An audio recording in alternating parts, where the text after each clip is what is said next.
For more than 3,000 years, the sands of Egypt guarded a secret, silent, untouched, and hidden beneath the scorching sun. A sealed doorway, deep inside a forgotten valley, waited for the moment when curious hands and determined minds would uncover a story frozen in time. It is a story of a child forced to wear a crown too heavy for his small shoulders, a kingdom that nearly erased him from history, and a mysterious death that still puzzles the world today.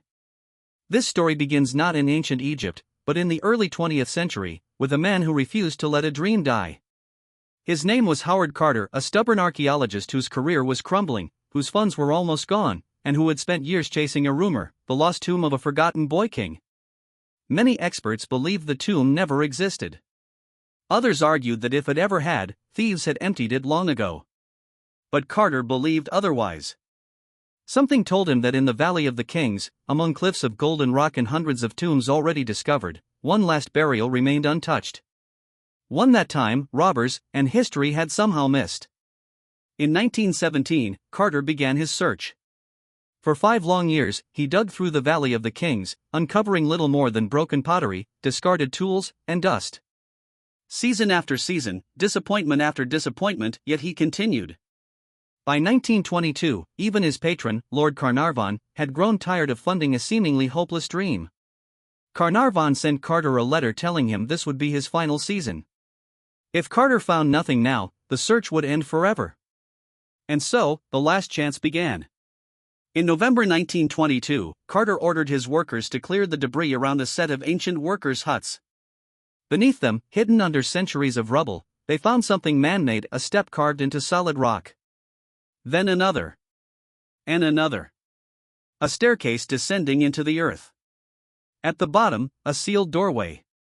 Carter brushed away dust and held his breath. Stamped upon the plaster seal was the symbol of a royal necropolis, the jackal of Anubis over 9 bound captives. It was real. A royal tomb. A door sealed more than 3,000 years ago. He wired Lord Carnarvon immediately, at last have made wonderful discovery in valley. A magnificent tomb with seals intact. Days later, with Carnarvon by his side, the two men stood before a second sealed doorway. Carter made a small hole, lit a candle, and peered through. Carnarvon impatiently asked, "Can you see anything?" Carter whispered words that would echo through time. "Yes, wonderful things. Gold. Furniture.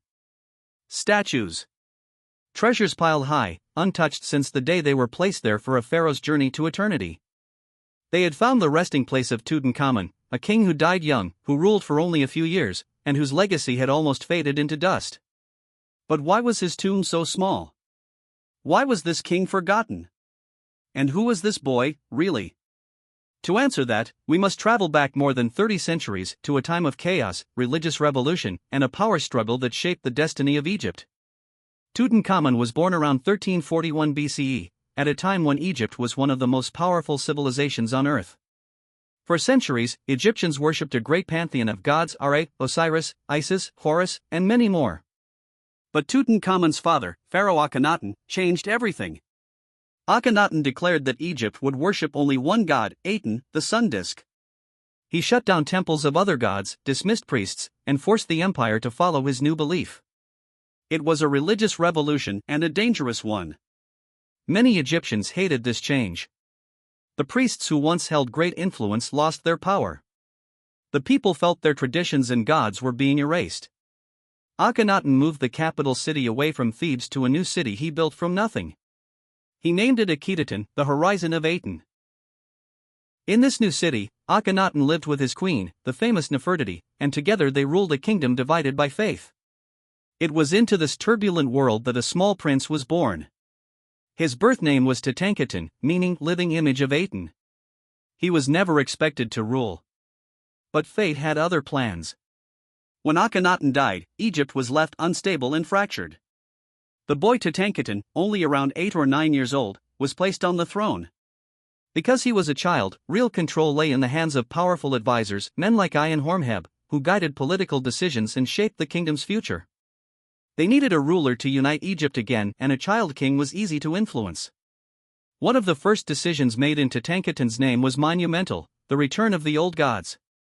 Temples of the ancient gods reopened. Priests regained power. The worship of Aten faded. And with this shift came a symbolic change. The boy king changed his name from Tutankhamun to Tutankhamun, meaning living image of Ammonius, the chief god of traditional Egypt. His new name marked the return to tradition and the end of his father's revolution. Egypt hoped for peace again. Tutankhamun moved the royal court back to Thebes. Art, culture, and religion began to recover.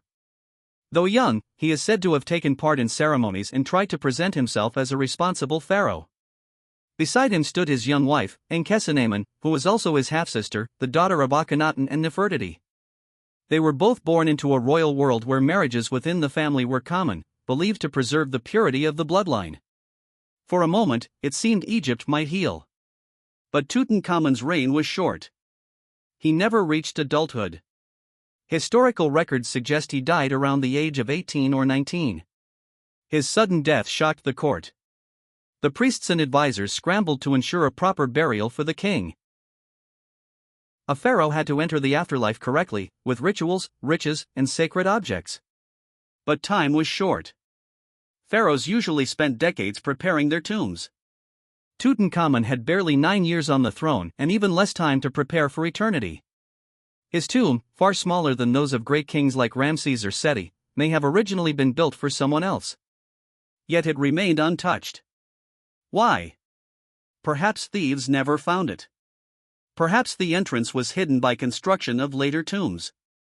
Or perhaps history itself forgot him because someone wanted to erase him.